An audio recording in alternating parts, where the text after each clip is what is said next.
In a major blow to kitchen budgets and the commercial sector, the prices of LPG cylinders have seen a significant spike. Effective immediately, consumers will have to shell out substantially more for both domestic and commercial refills.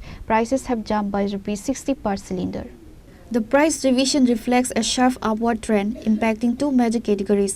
Prices have jumped by ₹60 per cylinder. This hike is expected to strain the monthly expenses of households already grappling with inflation. The cost of commercial cylinders have surged by ₹114. This increase is likely to have a ripple effect on the hospitality industry, potentially leading to dearer food prices at restaurants and eateries.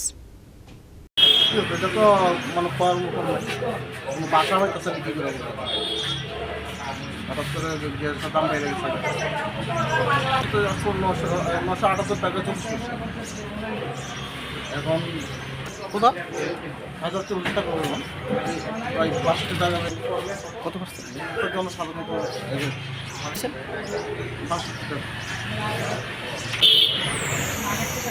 এটা তো আমরা সাধারণ মানুষের পর চালের টাকা যেটা মাইনে নিতে হয় 14 কিলো গ্যাসের দাম বাড়ছে আপনার আগে আসছিল 978 টাকা 40 পয়সা আর এখন হয়েছে গিয়া 1038 টাকা 40 পয়সা অর্থাৎ 60 টাকা বাড়ছে আর কি। আর বাণিজ্যিক গ্যাস এটা বাড়ছে আপনার 114 টাকা, আগে আসছিল 2255 আর এখন হয়েছে 2369 টাকা। Reported by Pranav Famagatla, Chini Khora.